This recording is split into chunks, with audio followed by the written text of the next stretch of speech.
There is a man who has convinced the world he is its savior.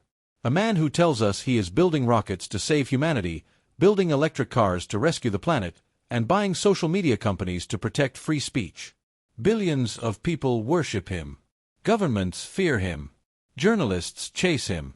And yet almost nobody talks about what is really happening beneath the surface. Today we go deep. We go into the parts of Elon Musk's story that his fans don't share, that his PR team works overtime to bury, and that the mainstream press often glosses over because they are afraid of losing access or afraid of a lawsuit that might follow. This is not a hit piece. This is history. And history does not care about your feelings. So let us begin at the beginning. Because the origin story that Elon Musk has told the world for decades is not entirely true. Elon Reeve Musk was born on June 28, 1971, in Pretoria, South Africa. He grew up in a wealthy family. His father, Elon Musk, was an electromechanical engineer, pilot, and property developer. The family was not just comfortable. They were rich. There was a house with a swimming pool. There were private schools. There was access to opportunity that the vast majority of South Africans, especially black South Africans living under the brutal system of apartheid, could never dream of. This matters.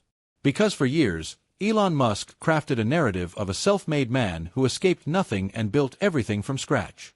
In interviews, he talked about arriving in Canada with almost no money, working his way up, sleeping on the floor, coding alone in a small apartment. That image of scrappy, bootstrapped genius became central to his brand. But the fuller picture is different. His mother May has acknowledged that the family had access to an emerald mine in Zambia. Elon Musk has spoken publicly about the family's wealth and has said in interviews that Elon and his brother Kimball were never short of money. When Elon arrived in Canada as a young man, he had family connections, a network, and a support system that most immigrants can only fantasize about.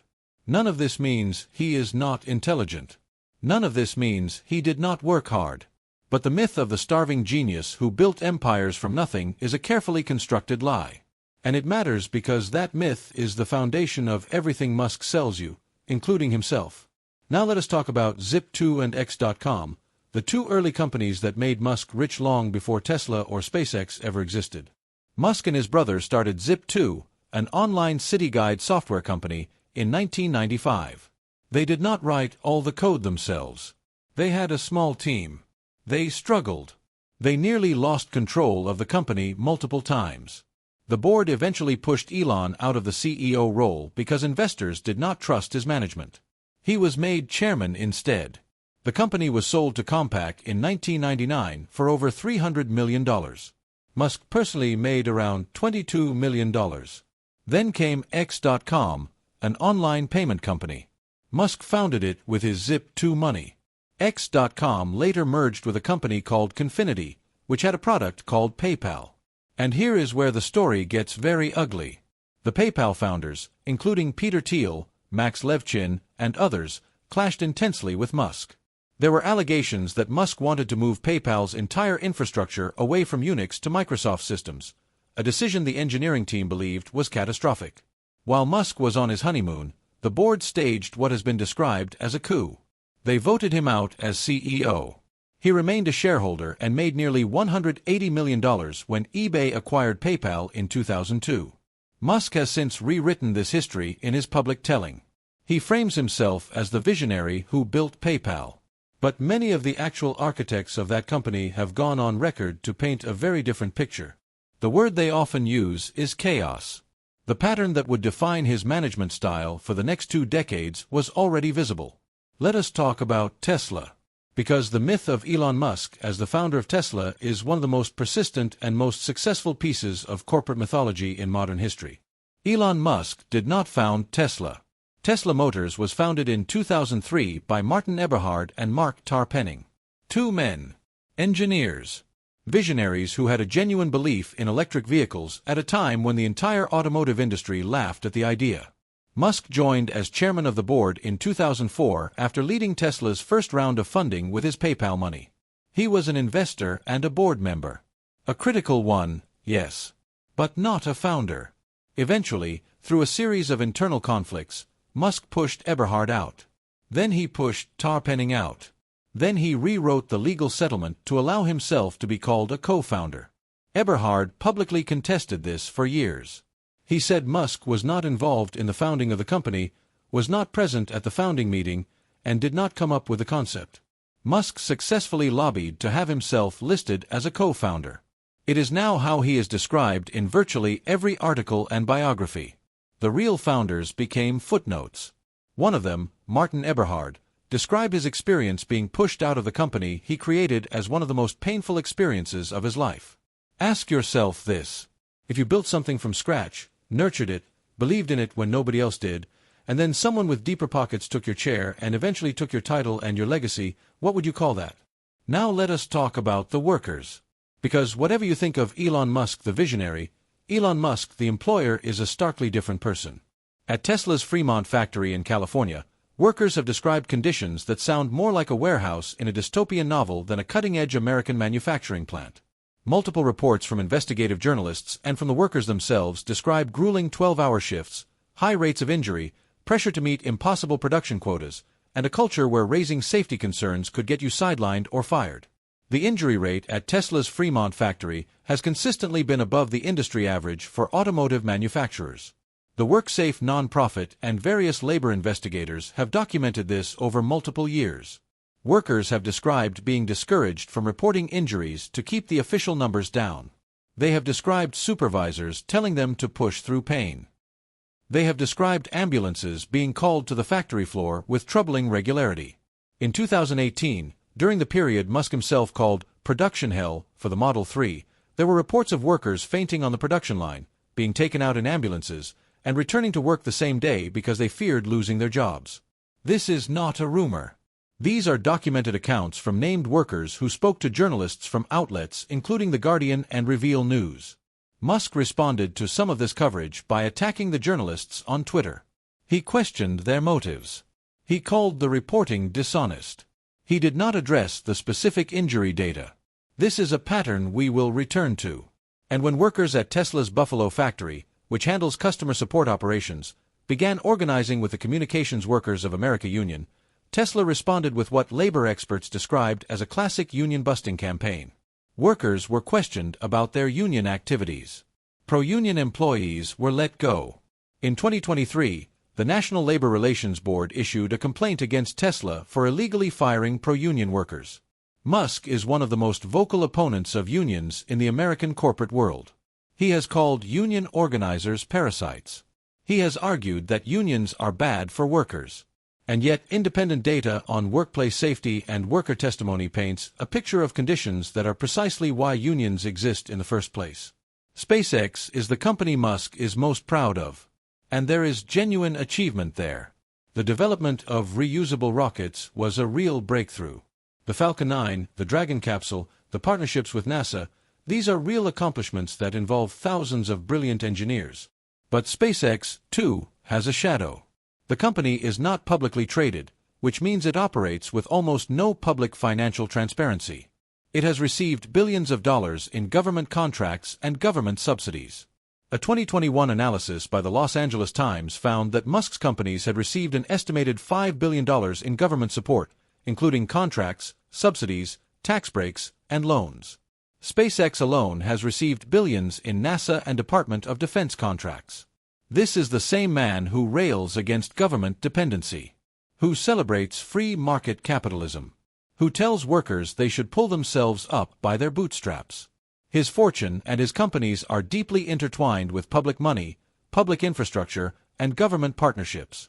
The hypocrisy is not subtle. It is structural. There is also the matter of SpaceX's workplace culture. Former employees have described environments of extreme pressure, long hours, and a culture of fear. Because SpaceX is a private company, the reports that emerge are more fragmented than at Tesla. But the pattern is consistent. High turnover, burnout, the glorification of sacrifice. Managers who tell new hires that working anywhere else after SpaceX will feel like a vacation because nothing else will demand so much from them. This is presented as a compliment. Musk has said publicly that he works 120 hours a week. He has held this up as a model. He has implied that anyone unwilling to do the same is not serious. What he does not say is that the people who actually work those hours, not because they own the company but because their job depends on it, often pay for it in their health, their relationships, and their mental well-being. In 2022, Elon Musk purchased Twitter for $44 billion. He told the world he was doing it to protect free speech. He said Twitter had become a censorship machine controlled by liberals and he was going to open it up. He fired approximately 80% of the company's workforce almost immediately. He reinstated accounts that had been banned for harassment, disinformation, and incitement. He renamed the company X. What followed was one of the most chaotic corporate dismantlings in the history of Silicon Valley. Advertisers fled. Major brands did not want their products appearing next to content from accounts posting racial slurs, conspiracy theories, and extremist content. Musk attacked the advertisers. He told them, in language we will soften here, to leave if they wanted to leave. He accused them of trying to destroy free speech through financial pressure. But here is the dark truth about the Twitter acquisition that most people have not fully processed. Musk paid $44 billion for a company worth perhaps a fraction of that. He saddled the company with over $13 billion in debt as part of the leveraged buyout structure. In the first year after the acquisition, X's value was written down by investors to a fraction of what Musk paid. Fidelity, one of the major investors, valued their stake at less than a third of what they initially put in. The employees who were fired, many of whom had dedicated years of their lives to building Twitter, lost not just their jobs but their unvested stock options. They lost their severance in many cases. Lawsuits followed. Musk responded to some of these lawsuits with legal counterclaims that many legal observers described as retaliatory. And the free speech that Musk promised. Within months of the acquisition, journalists who wrote critical stories about him had their accounts suspended without warning. A tool that tracked Musk's private jet based on public flight data, a tool that had operated freely for years, was banned. The journalist who ran that account was suspended.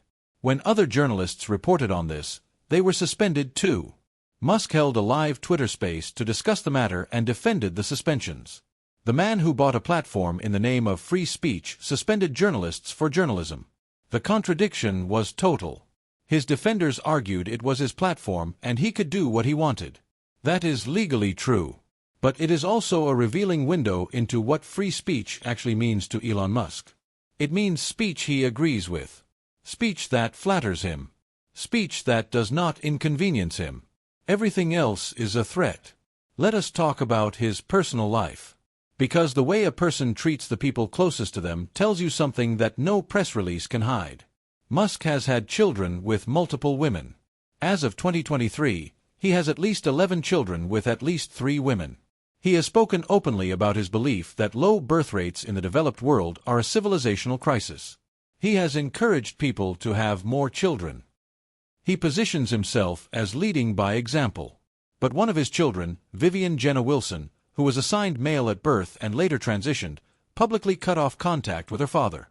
In 2022, she filed a legal request to change her name and stated that she no longer wished to be related to her biological father in any way. In court documents, she cited her gender identity and the fact that she did not want to be associated with him. Musk's response was not quiet grief. He made public comments about transgender identity that many observers read as direct attacks on his own daughter's existence. He has described gender-affirming care as a mutilation. He has amplified accounts that spread disinformation about transgender people. He has used his platform of hundreds of millions of followers to push rhetoric that trans rights advocates say contributes directly to the climate of fear and violence that transgender people, many of them young people, live with every day. His daughter has not spoken to him. And he has continued to use his platform to make life harder for people like her. There is something else that needs to be said about the way Musk relates to the world. Something about the role of mental health and neurodivergence in his story. In 2021, Musk appeared on Saturday Night Live and publicly disclosed that he has Asperger's syndrome. He presented this casually, almost as a punchline. Many people in the neurodivergent community responded with nuance. Some felt seen. Some felt that his disclosure was being used as a shield, a way to preemptively excuse behavior that has nothing to do with neurodivergence and everything to do with power and accountability. Because the argument goes like this. Musk's directness, his social awkwardness, his intense focus, these may indeed be features of how his brain is wired. But his cruelty toward workers, his attacks on journalists, his treatment of his daughter, his willingness to spread conspiracy theories with 100 million followers watching. These are choices. Choices made by someone with access to the finest advisors, lawyers, PR professionals, and security teams that money can buy. A man does not need perfect social grace to refrain from calling a rescue diver in Thailand a pedophile on Twitter. That incident, which many people have forgotten, deserves its full attention. In 2018, when a group of Thai schoolboys were trapped in a flooded cave, Musk inserted himself into the rescue effort, sending a small submarine that the rescue divers on the ground said was useless and impractical for the conditions. When Vern Unsworth, one of the British divers who actually helped save the children, publicly said the submarine was a PR stunt, Musk called him a pedophile on Twitter with no evidence whatsoever. He later doubled down in an email to a reporter, repeating the accusation. He suggested people look into it themselves. Unsworth sued for defamation. Musk's legal team argued that the term was just an insult with no literal meaning. The jury agreed and Musk was acquitted. But the episode revealed something the submarine never could. When cornered, when criticized, when made to look foolish, this man's instinct is not to apologize. It is to destroy. To reach for the most devastating weapon available and fire without confirmation and without remorse. Let us talk about his political evolution. Because in the last several years, Elon Musk has undergone a transformation that is either a genuine ideological shift or one of the most consequential acts of personal rebranding in political history. He once described himself as a moderate. He donated to both parties. He expressed views that placed him somewhere in the centrist zone of American politics. He supported carbon taxes. He praised Barack Obama. Then something changed. Some point to the COVID-19 pandemic as the turning point. Musk was furious about lockdowns. He defied Alameda County health orders and reopened his Tesla factory, daring authorities to arrest him. He called shelter-in-place orders fascist. He predicted, repeatedly and publicly, that COVID cases would drop to near zero within weeks. He was wrong, repeatedly, and did not acknowledge it. He began spending more and more time on Twitter. He began amplifying right-wing voices. He began posting memes that aligned him with the political right. He became one of the loudest amplifiers of anti-immigration rhetoric, of attacks on diversity programs, of skepticism about institutional expertise. By 2024, he was not merely adjacent to Donald Trump's presidential campaign. He was its most important financial backer and most powerful public voice. He committed more than $250 million to a super PAC supporting Trump. He held rallies. He appeared on stage. He became, in many ways, the most visible face of a particular vision of America, one defined by grievance, by contempt for institutions, by worship of disruption. What makes this remarkable is the position it puts him in. Musk's companies depend on government contracts, government subsidies, and regulatory goodwill. SpaceX's relationship with NASA and the Department of Defense is worth billions. Tesla has benefited enormously from federal tax credits. And now the man who runs those companies is the closest ally of the president who controls those agencies. In the early days of Trump's second administration, Musk was given an extraordinary and constitutionally questionable role overseeing what was called the Department of Government Efficiency. He was given access to federal systems, federal data, and federal decision-making in ways that had no clear legal precedent.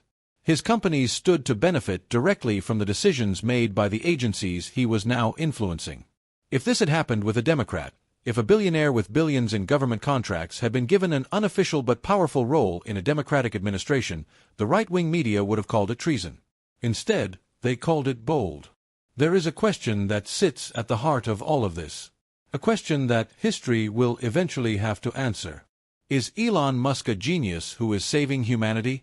Or is he a deeply flawed man with extraordinary resources who has convinced the world he is doing something noble while primarily serving his own interests, his own ego, and his own vision of what the future should look like, a vision that nobody elected him to implement? The honest answer is probably that he is both. He contains multitudes. Tesla did accelerate the electric vehicle revolution in ways that are real and measurable. SpaceX did achieve things that were considered impossible. These are not nothing. But the cost. The cost has been borne by workers on factory floors whose injuries never made the press release. By engineers who burned out and were replaced. By journalists who were sued into silence or mocked into irrelevance. by a daughter who changed her name to escape him, by workers at Twitter who lost their livelihoods in a weekend, by governments around the world who now have to reckon with a private citizen who controls satellites, social media, and the ear of a president. The uncomfortable truth about Elon Musk is that he has succeeded in large part because we let him. Because we were dazzled by the rockets and the cars and the memes. Because we wanted a superhero and he offered himself up for the role. Because questioning him felt like questioning the future. Because the story of the visionary who will save us all is so much more seductive than the harder, more complicated truth. The harder truth is this. No single man should have this much power over this many systems. Not because he is uniquely evil, but because concentrated power without accountability is always dangerous, regardless of the intentions of the person holding it. History has taught us this lesson in every century, in every culture, in every language on Earth. And we keep forgetting it. Elon Musk is not the villain of this story. He is something more interesting and more troubling than a villain. He is a mirror. He reflects back to us exactly what we reward, what we worship, and what we are willing to overlook in exchange for the promise of a better future. We rewarded disruption without accountability. We worshipped productivity as a moral value. We overlooked cruelty as the price of genius. We accepted the mythology because the mythology was exciting and the truth was complicated and boring, and it required us to ask hard questions about what we actually value. And so we got the rockets. We got the electric cars. We got the real-time arguments on a social media platform with a new name. We got a billionaire at the right hand of power. And the workers who built it all are still waiting for someone to ask about their injuries. That is the story. Not of a monster. Not of a messiah. But of a man who understood one thing better than almost anyone alive. He understood that if you dream big enough, and talk loudly enough, and move fast enough, the world will forgive you almost anything. Whether the world should is the question that history will eventually be asked to answer. And history, as always, will take its time. Thank you for listening. If this episode made you think, share it with someone who needs to hear it. Subscribe for more stories that go beneath the surface. Because the surface is where the myth lives. The truth is always deeper.